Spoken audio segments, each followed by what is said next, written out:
High সবাইকে। তো প্রথমেই সরি চেয়ে নিচ্ছি, কারণ ব্লগটা অনেক দিন পরই আপলোড করেছি।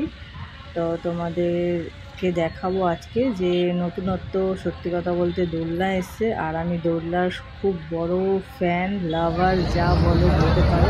কারণ আমার দোলনা খুবই ভালো লাগে। তো আমরা সিটিমোড় মেলায় এসেছিলাম পুজোর সময়, তো প্রত্যেক বছরই আসে। তো এখানে এসে এইসব ইলেকট্রিক হলো, নৌকা হলো, অনেক রকম দোলনা চড়ি। বাট আমার চড়ে চড়ে আর সত্যি কথা বলতে সেরকম ইচ্ছা করে না। তো এই একটা নতুন দোলনা দেখে আমি যে কি খুশি হয়ে গেলাম, যে কি বলবো। তো নিকো পার্কেও গেছিলাম, অনেক রকমের দোলনা চড়েছি, ভালো লেগেছে। তো এই দোলনাটা আমার সত্যি কথা বলতে প্রথমবারই এখানে সিথিমোড়ে দেখলাম, তো খুব চড়ার ইচ্ছা করছিল। তো ভাবছি কখন চড়বো বলে। তো যাই হোক, চড়েছি দোলনাটাতে। দেখতেই পাচ্ছ আমি হাত বের করছি, আর এত মজা লেগেছে যে কি বলবো। যারা যারা দোলনার লাভার্স বা ফ্যান বা যাই বলতে পারো, তোমরা যারা খুব দোলনা চড়তে পছন্দ করো, অবশ্যই এই দোলনাটা চড়ে দেখবে। এতটা ভালো লাগবে যে বলার মতন না। তা আমার তো খুবই ভালো লেগেছে। আমি ভাবছি আবার কবে যাব যে দোলনাটা চড়বো। আর যারা যারা এই দোলনাটা চড়ো, আমি একটা কথা বলে দিচ্ছি, মোবাইল আর খুচরো পয়সা নিয়ে যেও না। কতজনের দেখছি খুচরো পয়সা পড়ে যাচ্ছে ছমছম করে, আর আমাদের তো কি হাসি যে আরে বাবা তোরা কেন নিয়ে এইভাবে উঠেছিস। পুরো পকেট থেকে বা হবে ব্যাগ থেকে পড়ে যাচ্ছে, আমরা আওয়াজও পাচ্ছি, আর এদিক দিয়ে ওই দিক হচ্ছে। কারোর মোবাইলও পড়ে গেছিলো, আমরা দেখতে পাচ্ছিলাম। যাই হোক, তো খুব মজা লেগেছে। আমাকে দেখে বুঝতেই পারবে তোমরা যে আমার খুবই ভালো লেগেছে।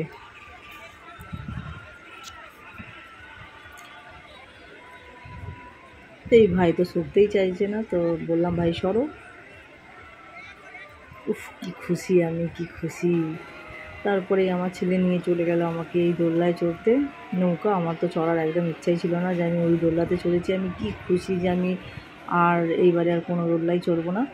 তো ছেলে জিদ করলে কিছু করার নেই, আবার এই সাথে চড়েই আবার নৌকাতে বসেছি। তো আমি নৌকাতে ওখান থেকে বলছিলাম একটু স্টিল ফটো নিতে, তো বুঝতেই পারছে না, আমার কথা শুনতেই পাচ্ছে না। তাই বললাম থাক, মেলাতেও প্রচুর ভিড় হয়, আর মেলা ঘুরতে কার না ভালো লাগে। এইটা হচ্ছে আমাদের এখানে সিথিপুর মেলাটা প্রত্যেক বছর বসে। আর এইসব চড়ে আমিও ওই যা দোলনা চড়েছি, এইসব চড়ে কি আর মজা লাগে। সত্যি কথা বলতে ওই দোলনার মতন এখনও পর্যন্ত একটাও দোলনা চড়িনি। খুবই ভালো লাগলো। আমার নতুন নতুন দোলনা চড়তে দারুণ লাগে। তো এগুলো বলতে গেলে আমার কাছে সব পুরনোই হয়ে গেছে, বহু বছর দিয়েই এসব চলছি। তো বলার পর এখানে মেলায় ঘোরার পর আমরা চলে যাচ্ছি সোজা রেস্টুরেন্টে খাওয়া দাওয়া করতে। তা আমরা সত্যি কথা বলতে প্যান্ডেলে যাই না, কারণ অত ভিড়ভাড় পছন্দ করে না ওর বাবা।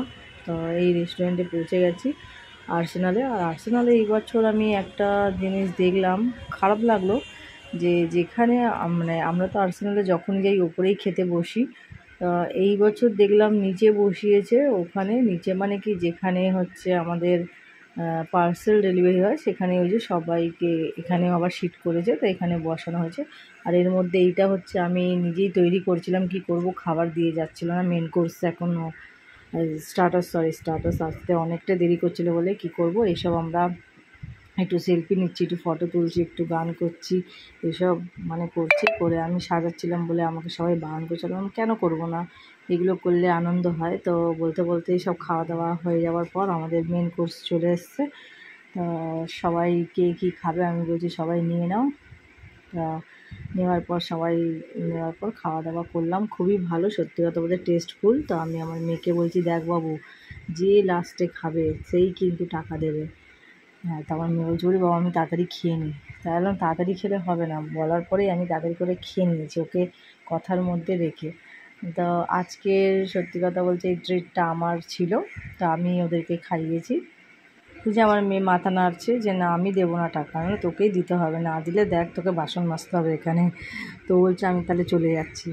হ্যাঁ, তো বলার পর যাই হোক একটু ইয়ার্কি হলো দুজনের মধ্যে। তারপরে যে দেখিয়ে দিচ্ছি এখানে আমাদের খাওয়া দাওয়া কমপ্লিট হয়ে গেছে, তো সব তুলে নিচ্ছে।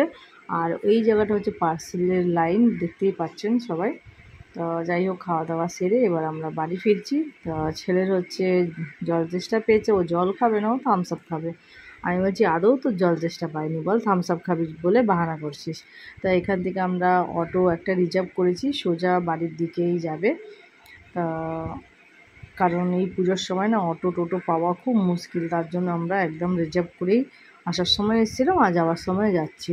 তো ব্লগটা কেমন লাগলো অবশ্যই কমেন্ট করে জানাবেন, আর যারা যারা চ্যানেলে নতুন তারা প্লিজ সাবস্ক্রাইব করে দেবেন। টাটা, বাই বাই, সবাই ভালো থাকুন, সুস্থ থাকুন, বাই সবাইকে।